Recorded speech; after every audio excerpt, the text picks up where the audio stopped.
자, 오늘 누가복음 17장의 말씀을 보면 우리가 잘 듣고 많이 알고 있는 말씀입니다. 예수님께서 예루살렘 가시기 위해서 지나시다가 한 촌에 들리게 되는 사건이 일어납니다. 이곳은 문둥병자가 머무는 곳이었고 그들이 예수를 부릅니다. 예수 선생님, 우리를 긍휼히 여기시고 불쌍히 여겨 주옵소서. 우리가 문둥병 때문에 이렇게 큰 고통 속에 있습니다. 라고 호소를 합니다. 길을 가던 예수님이 발걸음을 멈추고 그들에게 제사장에게 가서 보이라. 그렇게 말씀하고 그들에게 질병을 고쳐주셨습니다. 오늘 본문의 말씀은 고쳐주셔서 고맙습니다. 그렇게 인사하고 감사를 했다고 성경은 기록되어 있습니다. 어쩌면 우리 한국교회 감사절에 가장 많이 우리가 보고 듣는 말씀 가운데 하나일 수도 있습니다. 오늘 여러분, 우리가 추수감사절을 앞두고 우리의 믿음과 우리의 신앙에 감사하는 믿음이 되어야 되겠다. 그렇게 생각하고 그 믿음의 모습 성경 가운데서 문둥병을 치료받고 예수님께 와서 영광을 돌린 사마리아인의 그 신앙과 감사의 모습을 보며 오늘 우리가 주님께 감사하는 믿음의 성도가 되어져야 될 줄로 믿습니다.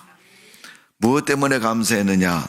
자, 우리 12절 다 같이 한번 읽어봅니다. 본문 12절 시작. 자, 12절 시작. 한 마을에 나병 10사람이 예수를 만나 멀리 서서, 자, 예수님을 만나서 멀리 서서 소리를 질렀다. 가까이 할 수 없는 것은 여러분 우리가 이미도 들어서 아시겠지만 나병은 구약 성경 레위기의 말씀을 보면 죄를 지어서 저주를 받아서 들은 질병이고 또 그 문둥병은 옮겨지는 병이기 때문에 가까이 할 수 없는 거죠. 여러분, 우리가 겨울 되면 많이 걸리는 감기라는 질병 아실 겁니다. 사람들이 감기를 만병의 근원이라고 말하고 감기 드는 걸 조심해야 되는 이유가 감기가 처음에는 우리 육신의 작은 부분에 영향을 주지만 시간이 지나고 점점점 그 병이 확대되고 치료할 수 없을 단계만큼 우리에게 큰 무서운 질병으로 다가오고 있습니다. 그래서 감기는 조심해야 된다고 말하지 않습니까?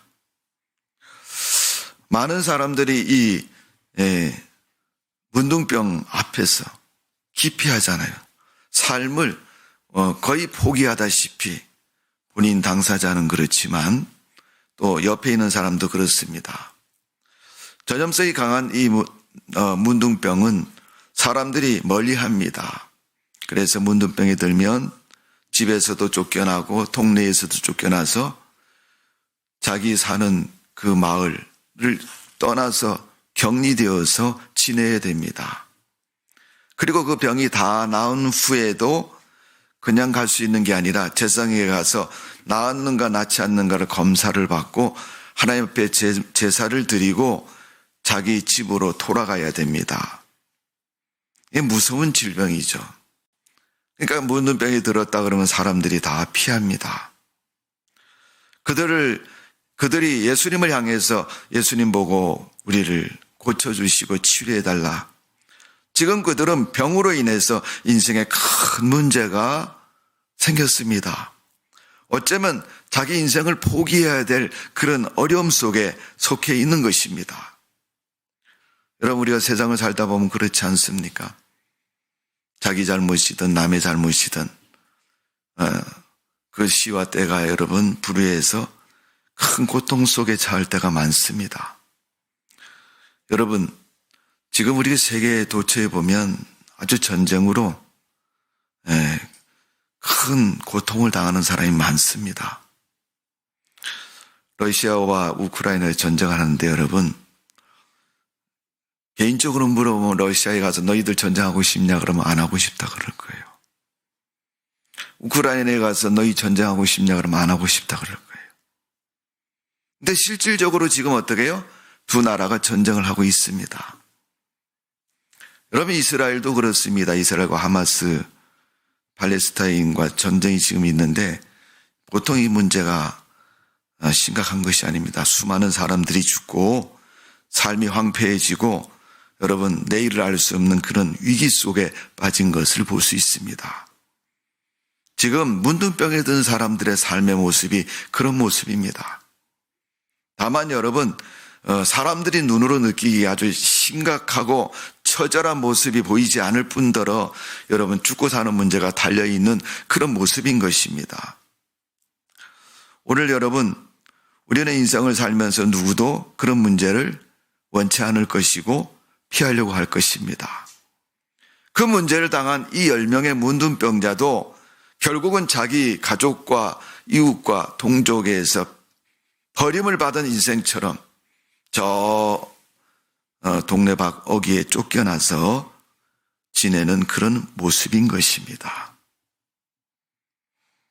그들에게는 도움을 요청할 수 있는, 또 도움을 줄 수 있는 사람 아무도 없습니다. 그러는 그들이 이제 예수님이 지나가신다는 말씀을 듣고 예수님을 향해서 소리를 치는 겁니다. 선생님, 우리를 불쌍히 여겨 주옵소서. 전능하신 그 하나님께서 우리를 치료해 주지 않으면 아무도 우리를 돌봐 주지 않고 우리와 함께하지 않습니다. 그때 예수님은 그들의 요청을 들으시고 그들에게 다가가셨습니다.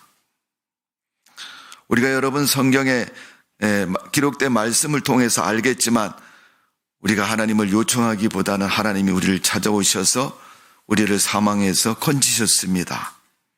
그리고 마태복음 1장 23절의 말씀을 보면 마리아를 통해서 하나님이 하신 말씀이 이런 말씀인 것입니다. 보라, 처녀가 잉태하여 아들을 낳을 것이요 이름을 임마누엘이라 하라. 이를 번역한즉 하나님이 우리와 함께 계시다 함이라. 하나님이 우리와 함께 계신다는 겁니다. 여러분, 하나님이 오늘도 우리와 함께 계신 줄로 믿습니다. 그걸 망각하지 말고 살아야 됩니다. 오늘 문둥병에 쫓기는 그들은 무언가가 쫓겨서 하나님에 대한 존재와 가치도 잊어버리고 살아갔던 것을 볼 수 있습니다. 여러분, 우리가 세상에 무엇에 쫓겨서 무엇에 넘어져서 하나님을 잊어버리고 망각하고 살아갑니까? 하나님은 그런 인생이 되기 원치 않고 있습니다. 그래서 예수님께서 십자가에 죽으시고 부활하신 후에 제자들과 예수님을 따르는 백성들에게 마태복음 28장 20절에 이렇게 말하고 있습니다. 혼탁하고 어려운 세상 가운데서 우리 인생을 향해서 내가 너희와 함께 하겠다. 이 세상 끝날까지 함께 하시겠다고 말씀하신 겁니다.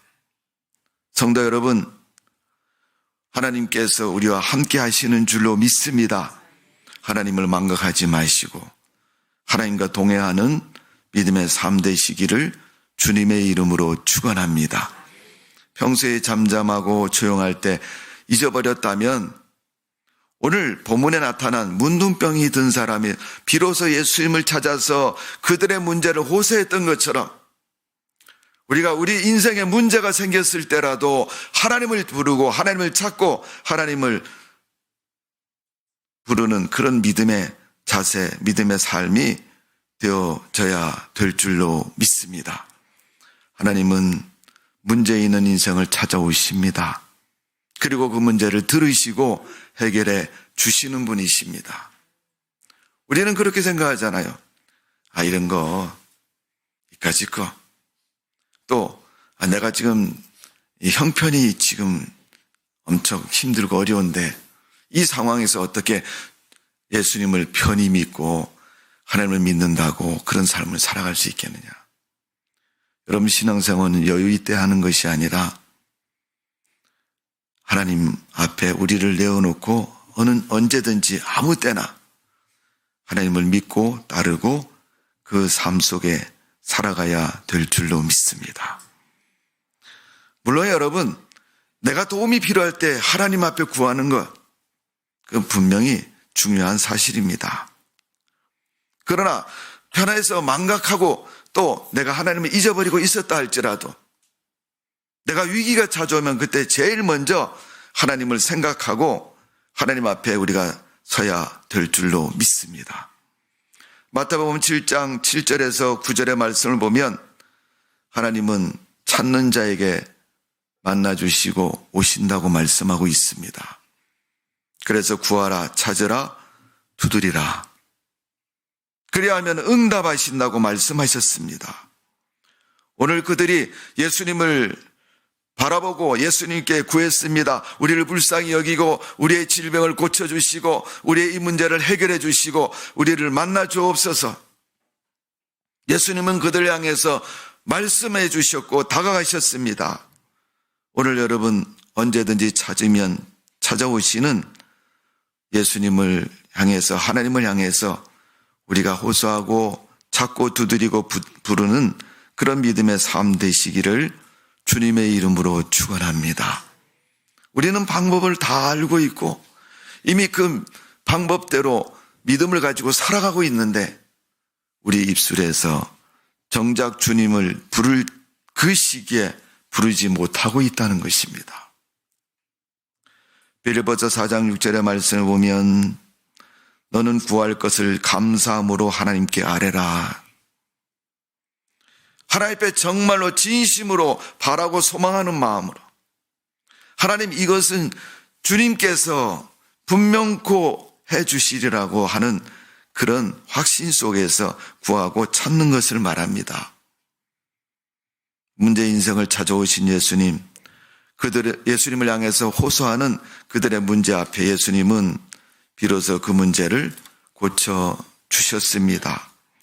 자, 오늘 보면 14절에 보시고 이르시되 가서 제사장들에게 너희 몸을 보이라 하셨더니 그들이 가다가 깨끗함을 받은지라.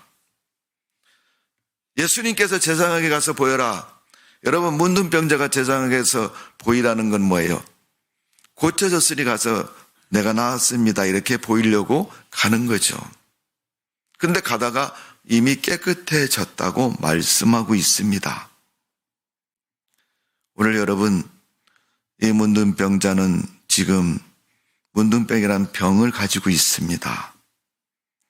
사람의 인생은 늘 질병과 싸웁니다. 그래서 여러분, 의술은 우리 인간이 하나님께로 받은 축복 중의 하나입니다. 출애굽기 15장 26절의 말씀을 보면 하나님께서 이스라엘 백성을 향해서 나는 치료하는 여호와라, 여호와 라파 되신다고 말씀하셨어요. 그 하나님은 그 육신의 질병도 치료해 주시고 그의 영혼도 치료해 주시는 줄로 믿습니다. 다윗은 시편 103편 2절에서 4절의 말씀을 보면 내 영혼아 여호와를 송축하며 그 은택을 잊지 말지어다. 저가 내 모든 죄악을 사하시며 내 모든 병을 고치시며 내 생명을 파멸해서 구속하시고 인자와 긍휼로 관을 씌우시며 라고 고백을 하고 있습니다. 그러니까 내 육신, 정신적 또 내 인생의 모든 질병을 다 고쳐주시고 또 우리를 파멸해서 구속하신다. 건져주신다는 겁니다. 그건 뭐예요? 우리가 사망에서, 죄악에서 우리 마음이 파괴되고 우리의 영적인 파괴가 있을 때 그것을 건지셔서 꿰매어 주시고 회복시켜 주시고 완전케 주신다는 겁니다. 그리고 인자와 긍휼로 관을 씌워 주신다. 관이라는 것은 여러분 모자를 의미하는 것이고 그 사람의 신분을 나타내는 것을 말하는 것입니다. 하나님의 거룩한 그러한 신분으로 우리를 세워주신다는 것입니다. 여러분, 그러니까 하나님 믿는 사람은 하나님의 자녀의식이 분명해야 돼요. 그 믿음이 분명한 만큼 확신도 또 신앙도 확실한 것입니다. 오늘 여러분, 예수님께서 이 문둥병자를 찾아오셔서 그들의 병을 고쳐주신 것처럼 우리 사람의 인생을 찾아오셔서 날마다 우리 인생의 모든 질병, 모든 문제를 고쳐주시는 줄로 믿습니다. 우리가 치료받아야 할 인생의 고침은 세 가지 부분입니다. 첫 번째는 육체의 치료입니다. 우리가 육체가 병들었을 때, 연약해서 병들었을 때 고침을 받아야 됩니다. 두 번째 고침은 마음의 치료입니다. 우리 사람은 영적인 존재이기 때문에 마음이 병들면 여러분 육신도 망가지고 부패하고 썩게 되어 있습니다. 물론 죽은 사람만 썩는 게 아니고 여러분 극악한 질병 들면 우리 육신이 부분적으로 썩지 않습니까? 그런 육체의 마음의 병이 들어서 고통 속에 처하면 그다음에 우리의 삶은 망가지는 겁니다. 그래서 생활의 치료를 받아야 됩니다. 이는 다 예수 그리스도로 말미암아 문둥병자가 치료를 받은 것처럼 우리가 믿는 하나님을 통해서 우리 인생은 치료가 되어지는 줄로 믿습니다. 육신의 치료를 받으시기 바랍니다. 마음의 치료를 받으시기를 바랍니다. 여러분의 삶의 치료가 되어지는 축복된 삶이 되시기를 주님의 이름으로 축원합니다. 자, 오늘 문둥병자 치료가 받은 그들이 이제 제사장에게 보이라 가서 봤더니 제사장이 뭐예요? 너 집에 가도 된다. 그래서 그들을 집으로 돌려보냅니다. 근데 그 10명이 다 집으로 돌아갔는데 한 명이 예수님께 다시 찾아와서 오늘 보면 18절의 말씀을 보면 성경은 이렇게 기록되어 있습니다. 자, 17절, 18절, 19절에 보니까 예수께서 대답하여 이르시되 10사람이 다 깨끗함을 받지 아니하였느냐? 그 9은 어디 있느냐? 이 이방인 외에는 하나님께 영광을 돌리러 돌아온 자가 없느냐 하시고 그에게 이르시되 일어나 가라 내 믿음이 너를 구원하였느니라 하시더라. 아멘. 여기 여러분 영육 간의 개입이 있잖아요. 오늘 보면 마지막 19절의 말씀을 보면 내 육신을 치료했다, 구원했다. 영혼의 구원을 말하는 것이고 믿음의 구원을 말하는 것입니다. 예수님께서 병을 고쳐주셨기에 예수님을 찾아가서 사마리아 이방인 이 사람이 감사합니다. 정말 고쳐주셔서 고맙습니다. 라고 영광을 돌렸다고 말하고 있습니다. 그때 예수님이 물으십니다. 이 이방인 외에는 없느냐? 이 사람 말고는 다른 사람은 다 어떻게 되었느냐? 고쳤는가 못 고쳤는가를 알고 싶어 하시는 말씀이 아니고 네가 지금 치료함을 받은 고침을 받은 것에 대해서 감사하느냐 감사하지 않느냐를 물으시는 거죠. 여러분 성경에 구원이라는 말만큼이나 많이 나오는 게 감사라는 말이 나옵니다. 물론 때에 따라 장소에 따라서는 찬송으로도 나오기도 하고 또 여러 가지 많은 모양으로 예배로 경배로 또 여러 가지 믿음으로 취하는 모습을 통해서 기록이 되어 있습니다. 오늘 예수님께서 이 사마리아인을 보고 물으시는 것은 내가 하나님 앞에 예수님 앞에 치료받은 것에 대해서 정말 감사하느냐라는 것을 말하고 있는 것입니다. 여러분 감사는 뭡니까? 감을 돈 주고 사는 게 감사합니까? 그런 감사가 아니라 내가 받은 것에 대해서 제일 첫 번째는 인정하는 것이 감사입니다. 내게 주신 것을 주셨다라고 말하는 것이 감사인 것입니다. 우리 인간은 힘들 때나 좋을 때나 어려울 때나 고통스러울 때 어떤 때라도 내게 주어진 좋은 것에 대해서 가치 있는 것에 대해서 인정할 수 있는 그런 모습이 되어져야 될 줄로 믿습니다. 하나님은 우리 사람들에 대해서 그렇게 말씀하고 있는 거예요. 새 옷을 사주고 나서 새 옷 입으니까 좋지. 네, 좋습니다. 이 옷 어디서 났습니까? 네. 얼마 주고 샀나요? 또 한마디 더 붙여, 이 왼수를 어떻게 갚을까요? 여러분, 내가 받은 것에 대해서 받았다고 인정하는 것이 감사라는 것입니다. 만일 여러분 거기에 대가를 원한다면 예수님께서 한 말씀 더 하실까요? 너 병 고쳤으니까 얼마 내놔라. 그러나 예수님은 지금 그것을 바라고 있는 것이 아니라 예수님이 치료해 주신 것에 대해서 내가 예수님 때문에 고침을 받았습니다. 내가 예수님 때문에 구원을 받았습니다. 내가 예수님 때문에 이렇게 인생이 달라졌습니다. 내가 예수님 때문에 이런 축복된 삶이 되었습니다라고 고백하기를 바라고 있는 것입니다. 그게 하나님께 영광 돌리는 삶인 것입니다. 그게 감사인 것입니다. 성도 여러분, 오늘 2023년 한 해를 보내면서 여러분 지금까지 우리가 아니라고 생각할지 모르지만은 하나님의 은혜가 얼마나 많은지 모릅니다. 여러분, 다음 주일이 추수감사절인데 1년 동안 돌아오면서 여러분 살아왔던 삶의 모습을 한번 기억해 보십시오.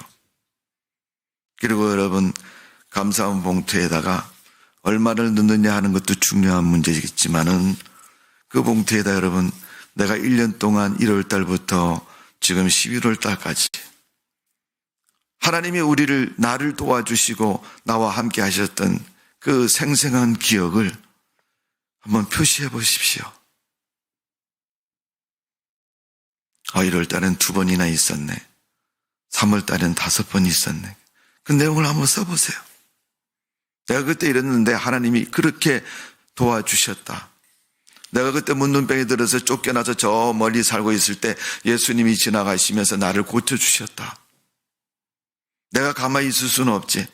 내가 문둥병으로 고생당하고 고통당하고 모든 걸 다 잊어버린 이런 몸이었지만 이제 깨끗해졌으니까 내가 예수님을 찾아가서 고맙다고 인사라도 해야지. 그러면서 예수님을 찾은 이 이방인처럼 우리가 가만히 우리 인생의 삶의 모습을 돌아보면 정말 하나님께서 우리에게 베푸신 은혜가 얼마나 무궁무진한지 모릅니다. 오늘 여러분, 감사는 인정할 수 있는 마음을 가진 사람이 감사하는 사람인 줄로 믿습니다. 여러분, 그런데 그게 안 되는 사람은 왜 안 됩니까, 여러분? 대부분 성경은 안 되는 이유를 이렇게 말하고 있습니다. 이사야 59장 2절에 보면 너희 죄악이 너희 하나님과 너희 사이를 내었다. 사람과 사람이 뵈기 싫으면요, 사람들이 표현할 때 뭐라 그러냐면 제 왼수라고 이렇게 얘기를 해요. 만나고 싶지 않은 사람, 또 보고 싶지 않은 사람. 하나님이 여러분 우리를 구원하셨는데 우리 하나님 보기 싫습니까? 간단합니다. 그러면 교회 안 나오면 돼요. 그러나 그건 아니지 않습니까? 성경은 그 이유를 이사야 59장 2절에 보면 죄라고 말하고 있습니다. 죄와 하나님과 우리 인간 사이가 갈라지는 것은 죄 때문이라고 말하고 있습니다.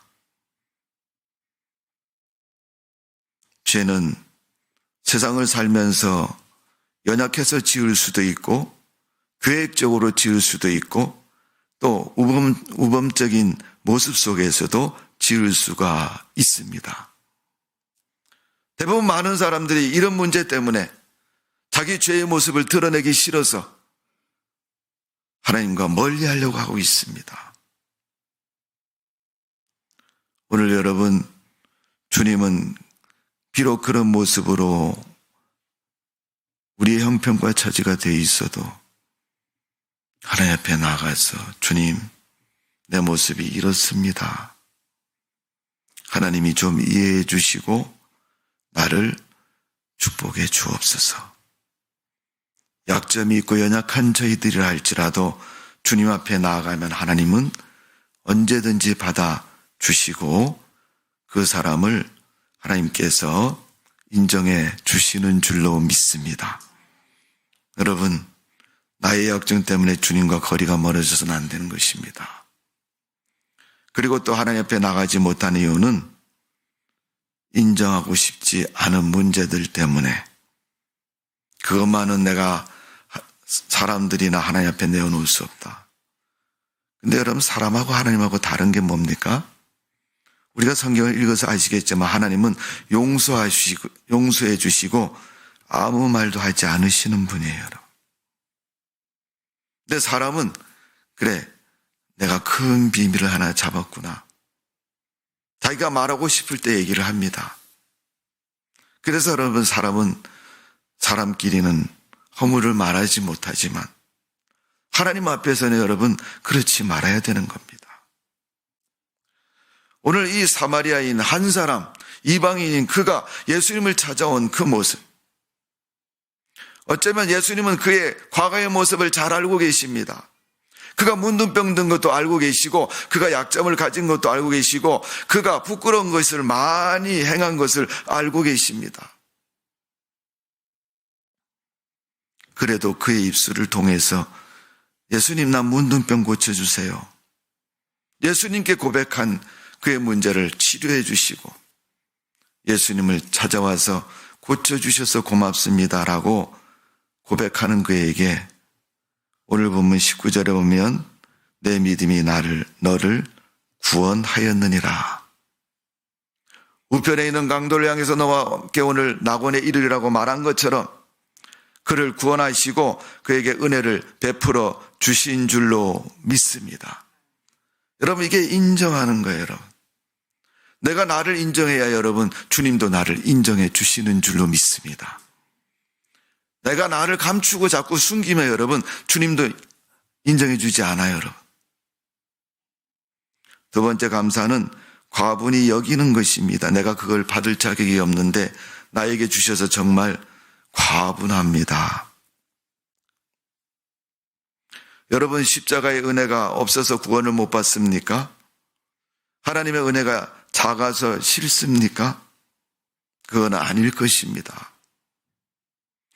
여러분, 아무리 내가 과분하게 여겨도 주님의 은혜를 인정해 주는 것이, 인정하는 것이 믿음인 것이고 감사인 것입니다. 그 놀라운 하나님의 은혜를 주셨는데 그것을 거절하고 받지 않는 것은 몰라서 또 어떻게 받냐고 그래서 안 받는 게 아니고, 성경은 그런 사람을 가르쳐서 교만해서 안 받는다 이렇게 얘기를 하고 있어요. 여러분, 하나님 앞에서 우리가 교만할 게 뭐 있습니까? 주시는 대로 받으면 되는 것이고 인정하면 되는 것이고, 하나님, 내가 양심이 조금 없네요. 그래도 하나님이 주시니까 내가 받고, 하나님의 은혜에 기회가 되고 때가 되면 하나님의 거룩한 그 일에 함께 할 수 있었으면 좋겠습니다. 오히려 그렇게 하나님의 일에 열심을 다하는 그런 자세가 되는 것이 여러분, 바른 믿음의 삶을 사는 것이고 감사하는 사람의 모습이지 않습니까? 과분히 여기 주님의 은혜가 여러분, 그 문둥병자에게는 그들이 예수님 앞에 그런 걸 요청할 만한 뭔가를 한 것이 없습니다. 자기가 혼자 잘 먹고 잘 살다가 병 들어갖고 이제 격리가 됐고 예수님이 지나간다니까 마음에 꺼리낌도 있을 거지만 그래도 예수님께 요청함으로 그 요청을 예수님은 들으시고 해결해 주신 것입니다. 감사라는 것은 예수님께 할 때 감사가 되는 겁니다. 예수님께 찾아와서 예수님이 고쳐주셔서 머리 조아려서 겸손히 고개 숙이는 그에게 성경은 하나님께 영광을 돌렸다라고 표현하고 있습니다. 사람에게 하는 것은 그냥 고마움이지만 하나님께 하는 것은 영광이 되는 것입니다. 오직 주신 자의 이름을 드러내는 것이고 또 하나님이 분명하고 다른 사람 같이 행했던 것을 하는 것이 아니라 내가 믿는 그 하나님, 내게 은혜를 베푸신 하나님을 인정하는 것입니다. 좀 쉽게 표현하면 하나님을 하나님으로 인정하는 거예요. 내 병을 고쳐주는 병원에 계신 분 뭐예요? 의사라고 인정하잖아요. 그분한테 가서 여러분, 아저씨 나 병 좀 고쳐줘요. 이렇게 얘기해 보세요, 여러분. 의사 선생님이 분명히 얼굴이 싹 변할 겁니다. 뭐 나보고 아저씨라고. 제가 아는 목사님은 어느 날 차를 타고 가시다가 사모님하고 옆에 앉아서 가시다가 접촉 사고가 났어요. 앞에 있는 사람이 자기 차를 탁 받으니까 화가 났을 거 아니에요. 차에서 탁 내리더니 창문 내리시라고. 내린 창문을 들여다보고 이 아저씨가 미쳤나? 그렇게 욕을 한 거예요. 그러니까 옆에 있는 사모님이 깜짝 놀라갖고 아니 아저씨, 목사님 보고 아저씨라고 하면 어떻게 해요? 그랬다는 얘기가 실화입니다. 또 이런 얘기하면 혹시 목사님 그런 거 아니에요? 저는 그런 거 아닙니다.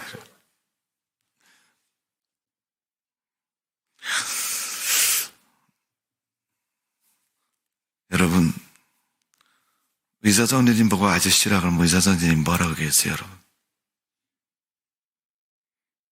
처방을 잘 내리겠어요? 간호원 보고 주사 하나 놔주라고 그랬어요? 안 한다고 가라 그러겠죠. 오늘 여러분, 우리는 하나님을 하나님 믿으면서도 하나님을 하나님처럼 인정하지 않는 그런 신앙을 가지고도 하나님 뭐 이렇게 부르잖아요. 여러분. 이제부로는 여러분 정말 하나님을 하나님처럼 믿으세요.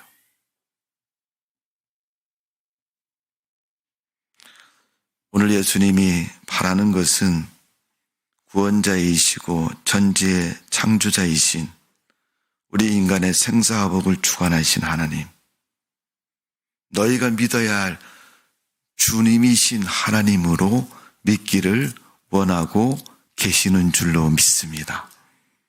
성도 여러분, 특별히 2023년 추수감사절에는 여러분이 드리는 예배 가운데 여러분의 인생을 주관하신 하나님 앞에 감사하는 그런 믿음의 분명한 절기가 되시기를 주님의 이름으로 축원합니다.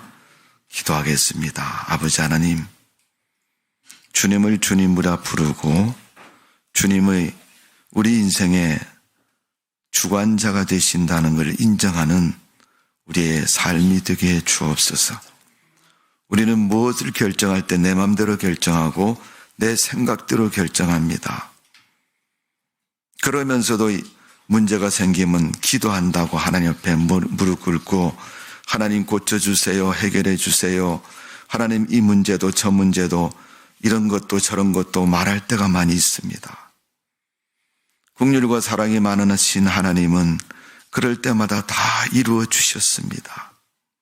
돌아보면 정말로 면목이 없을 만큼 하나님 앞에 요청한 것이 많았는데 우리 하나님 그 인생이 잘못될까 봐 다 고쳐주시고 해결해 주셨습니다. 금번 추수감사절에 우리가 그 하나님 앞에 정말로 감사하며 하나님이 나의 주님이시고 나의 인생의 모든 것 되신다는 믿음의 고백과 감사가 우리 예배 가운데 있기를 원합니다. 아버지 하나님, 오늘 이방인인 사마리아인이 예수님께 와서 치료해 주신 문둥병에 대해서 머리 조아려서 경배했던 것처럼 우리가 우리 인생을 하나님 앞에 그런 믿음을 가지고 경배하는 우리의 믿음 되게 하여 주옵소서. 예수님의 이름으로 기도하옵나이다. 아멘.